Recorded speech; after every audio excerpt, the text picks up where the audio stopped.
وایي زه دوه مسلې تپوسم، یو ده چې نن سبا چې کله د دغه د ورځې رانږدې شي د دې قربانۍ ده، نو بعض خلک په سوشل میډیا باندې په دې قربانۍ په باره کې لطیفې نشر کوي. خیال هم کړی که نه، ګډ تصویر ویستی او دی وایي چې ما معاف کوي او هغه وتښتېد او هغه داسې وکړه او دا یې راونیو او دا یې داسې لطیفې. او دویمه دا چې بعض خلک څاروي راوست، لکه اوس ګډانې راوستلي ولاړ دي، نو دوی له دا مزه ورکوي چې دا ګډان یو بل سره جنګوي را جنګوي او مقابلې پکې وایي څنګه څاروي ولاړ دي موږ سره شتي. دا کارونه د شریعت په نظر کې څنګه دي یا د شریعت په رڼا کې څنګه؟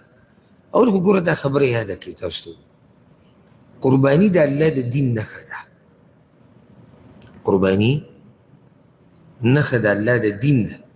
او الله قرآن کې وایي والبدن جعلناها لكم من شعائر الله. او دا څاروي د قربانۍ دا موږ ګرځولي دي ستاسو دپاره د نښو د دین د الله نه. نو چې د الله د دین نښه شوه او تا باندې د الله قدر کول لازم دی او ته یې قدر کوې، نو بیا به د هغه د دین د نښو هم قدر کوې. که داسې نه ده؟ جومات د الله د دین نښه ده که نه ده؟ ته به یې قدر کوې که نه به یې کوې؟ ولې قدر کوې؟ ځکه چې هلته ته د الله قدر کوې. د دې نښې تعلق د چا سره دی؟ د الله سره دی. د الله د دین نښه، او دین د الله دی، نسبت یې الله ته کي. چې ته د الله قدر کوې د هغه د دین د نښو به هم قدر کوې. دغه شان دا څاروی د قربانۍ چې دی د الله د دین نښه ده. ته چې کله لاړې میلې ته او تا څاروی راوستو، تا په دې نیت راوستی دی چې دی باندې زه عبادت کوم الله دپاره حلالوم. په دې نیت نه یې راوستی؟ چې په دې نیت یې راوستو نو دا د الله د دین په نښو کې یو نښه شوه، عبادت له دې راوستی. نو دې پورې مسخرې او لطیفې څنګه کړي؟ دې پورې ټوغې څنګه کړي؟ لطیفې مسخرې دا خو هسې هم ناروا دي، ځکه چې دې کې اکثر دروغ ویلی کېږي. بیا لطیفې د الله په دین پورې، والعیاذ بالله د بعضو دا زړونه دومره سخت شي زه ورته حیران شم. لطیفه په منکر او نکیر پورې اورېدلي مې که نه مې اورېدل؟ قبر کې سړی کېښودی شو بیا دې شو، زه به ورته دا ووایم داسې ګپ دی. لطیفه په جنت او په جهنم پورې، لطیفه په عالم پورې، لطیفه په جماعت پورې، لطیفه په اذان پورې.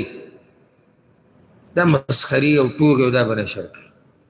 د الله نه یره پکار ده، ځکه چې دې مسله کې دننه دین راځي، او چې دین پکې راځي هغه مسلو کې بې احتیاطي نه کوي، بیا به احتیاط کوي.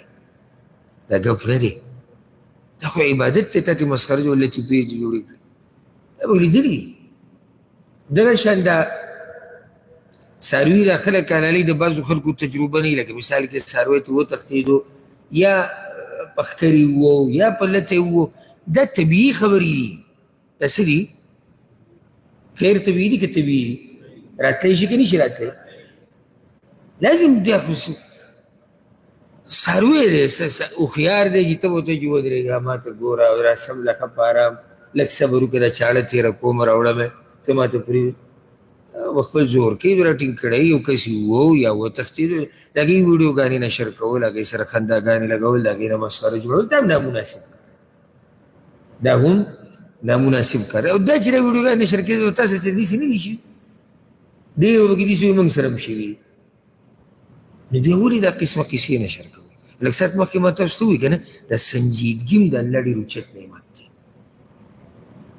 لکه اوس که څوک یو سنجیده کس ته دا ووایي چې دا یو ویډیو ده، وګورئ دې کس له میخې لته ورکړې ده او ورسره شین شي، نو هغه به ورته داسې ووایي دې کیسې دي ولې تا خو دومره خوله وازه کړه، غاښونه دې ښکاره کړو، شاته ورسره ولاړې او څه چل ولې څه چلو شو؟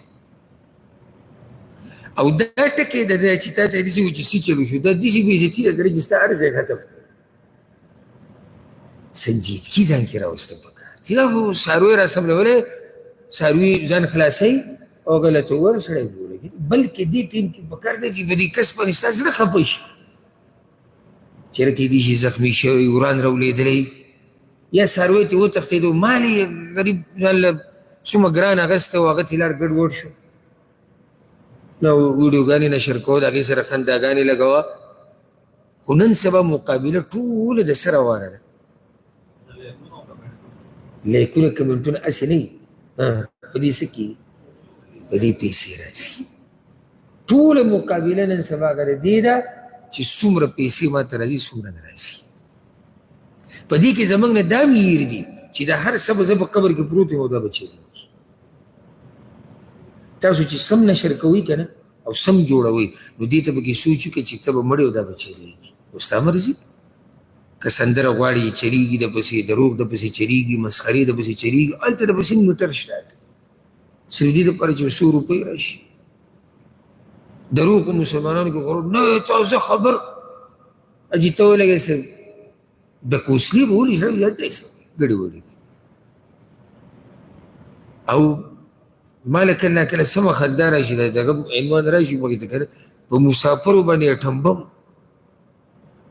لکه مسافرو باندې بیا اټمبم راولېدلی اجي ته کولاو کې څه پته نشته هغه لیکلي صحیح د هغه مې پخپله مې پوه چې ما څه لیکلي خو چې ته دا کولاو کې ویې ګوره او دته پیسې لاړې شي نو د الله نه یره کمه شوې ده مه نشر کوئ هغه لطیفې مه یې شیر کوئ مه یې لایک کوئ مه یې ګورئ چې کومې لطیفې او مسخرې د الله په دین پورې شوي او په عباداتو پورې شوي او چې ما ورته یې نه ګورو دوی نه نشر کوي چې ما ورته یې نه ګورو دوی به یې نه جوړوي چې ما ورته یې نه ګورو د دوی صفحې نه چلیږي د دوی ویډیوګانې نه چلیږي دا خو په ما ورته چلیږي معنی دا شو چې کمی ما ورته کې شتي